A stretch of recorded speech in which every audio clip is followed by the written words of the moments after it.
Okay, so today we are going to learn about prefixes, suffixes, and the root word. Do you know a little bit about that? Not much? No. That's okay. So a prefix is something that you can, I don't know why these aren't sticking. It's something that you can add to the word to change its meaning a little bit. And then the root word is the base. That helps us understand what the word means. And the suffix can actually be added to the end of the word to understand its meaning. So we're going to talk about two different prefixes. These are supposed to stick on there. The prefixes I'm and ill.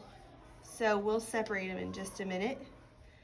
And I have, okay, so we'll do that one last. So this says I'm, but it's really M and ill, okay? So if I have the word mature, do we know what mature means? Okay, so what's mature mean? Like you're very grown up, you're very good. Respective. So if I have mature and I add the prefix M, it makes it immature. So does it change the meaning? Okay, so if you're mature, you're grown up. But if you're immature, you're basically just like a child running around. Yeah, so what could the prefix M mean? Me. Okay, let's see. So mature means grown up, and when I add M to mature, it means like not grown up, a kid. But what about, think about this word, and we'll keep thinking about what M could mean. Mobile. What's the word mobile mean? If I'm mobile, you're able to move. You're able to move. So we know anything that's mobile, automobile, we know it can move around from place to place. But if I add immobile, what does that mean? You're unable to walk. Unable to walk, right? So if I'm mature and then I'm immature, I'm not mature. You're not. And if I'm mobile and then I'm immobile, I'm not able to walk. So let's think of one more. Where was my other one? Okay. What does the word mortal mean? That's a difficult one. Mortal, like I'm mortal. Yeah, you're right. You live. So immortal, you're not able to live, right? So what does M mean? Unable. Yeah, unable, not, no. So we can add, I put these on here. So not or no. So we know when we see the prefix M, I know, I wish these would stick better. That means not or no. So it changes the meaning to be basically the opposite. Do you see how it kind of does that? So we have the prefix M, and our root word supports that to help us know what it means. And then I have ill. So ill by itself has no meaning to us really, so we have to apply it to words. So if I have ill, what could that mean? So if I have the word legal, what does it mean to be legal? You are like allowed to be here. Yes, but if it's illegal, you're not allowed to be here. Good. So ill could mean what? Bad. Bad or something like that, right? So this is kind of a tricky one, so we can think about it together. So think about the word literate. Literate. You're very literal. Like you can write very. Yeah, you're a good writer. You're a good reader. You're literate. So, but if you're illiterate, you cannot read very well. Yeah. Oh, actually. Okay. Yeah, you cannot read very well at all. And then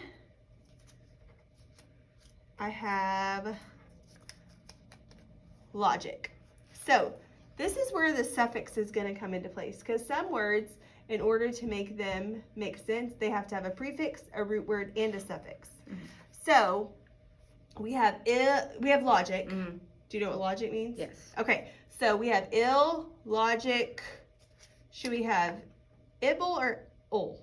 Illogic, ul. Good. So we can add the suffix. So not all words have all three parts, but some words do. So ill, where'd it go? Oh, here it is. Illegible. So, see that? How we have a prefix, a suffix, and a prefix, a root word, and a suffix. So when we don't know how to say a word or we need help meanings, if we know the meaning of the prefix and we know the meaning of the root word, it helps us understand the meaning of the words. So can you think of any words, I wrote some down, I was going to think, that have M in them? M? As the prefix. So I'm going to give you a root word, and you're going to tell me if it goes with ill or M. Well, now they want to stick that we're done using them. Okay, how about the word patient?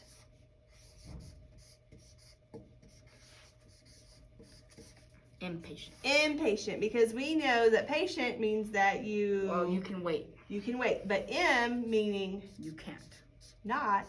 I know I'm not patient, right? Okay, and we have one more.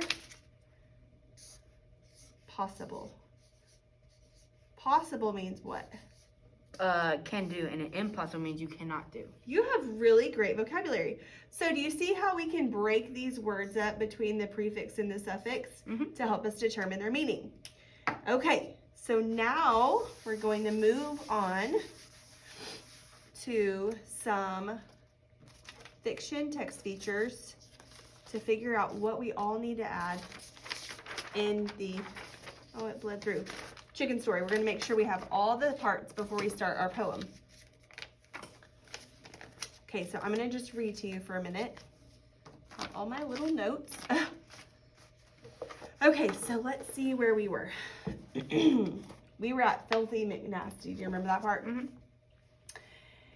Is a mythical man-child of rather dubious distinctions, always agitating, combinating, and elevating his game. His dribbles, fakes, then takes, the rock to the glass fast, and the blast. But watch out when he shoots, or you'll get schooled, fooled, and uncooled. So uncooled, do you see the prefix? Un? So we know that means not cooled.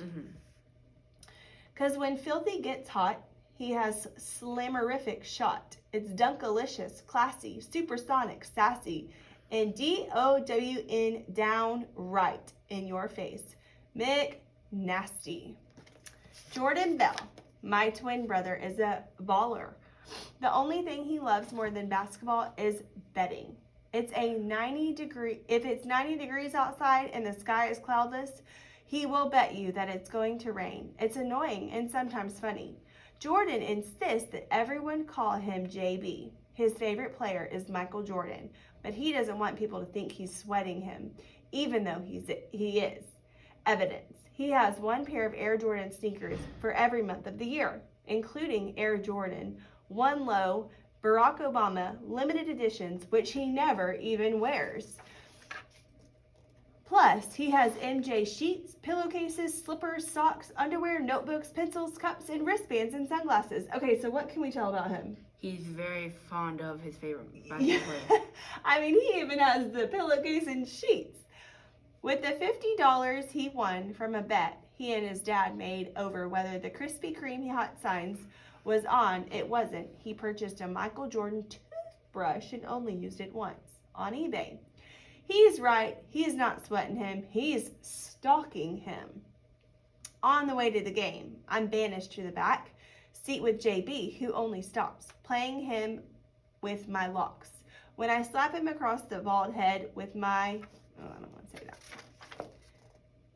Okay, so we know that all fiction stories, which this is a poem, but it's still fiction, right? So it still follows a lot of the same elements.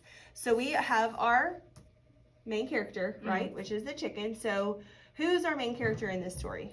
I think his name was...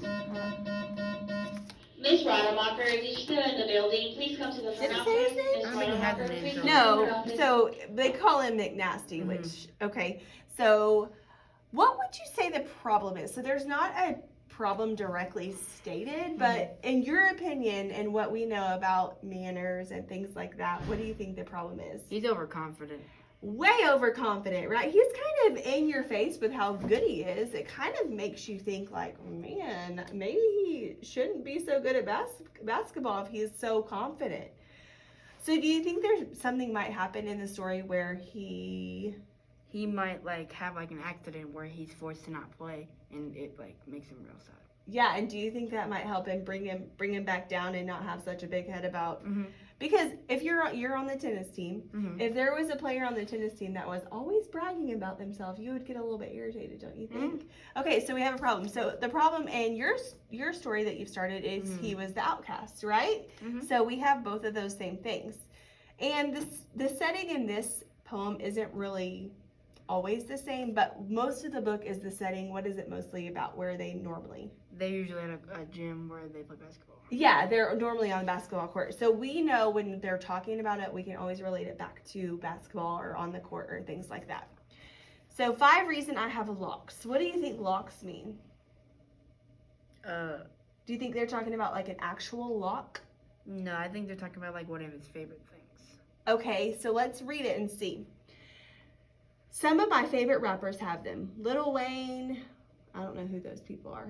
2 Chainz and Whale, they make me feel like a king. No one else on the team has them, so it's something he has. Mm-hmm. It helps people know that I'm me and not JB. So he must have a brother that looks really similar to him. Mm-hmm. So it's something about his physical appearance that helps him not look like his brother. But mostly because ever since I watched the clip of Dad, the 7-foot Croatian center on ESPN, best dunks ever, soaring through the air, his long twisted hair like wings carrying him from above. So what is locks? Oh, his hair. His hair, so he has long hair. The rim, I knew one day I'd need my own wings to fly.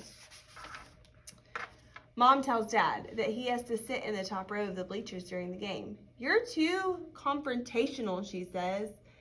Don't forget to follow on your jump shot, Dad tells me. JB tells me, we're almost in high school, so no hugs before the game, please. Dad says, you boys ought to treasure your mother's love. My mom was like gold to me. Yeah, but your mom didn't come to all of your games, JB says, and she wasn't the assistant school principal either, I added. Okay, so your story that you started has all the same parts. So we have that, and now we just need to move forward with kind of how are we going to construct it into poem form. And the cool thing about poems is they have all different kinds, so it doesn't have to be this long book.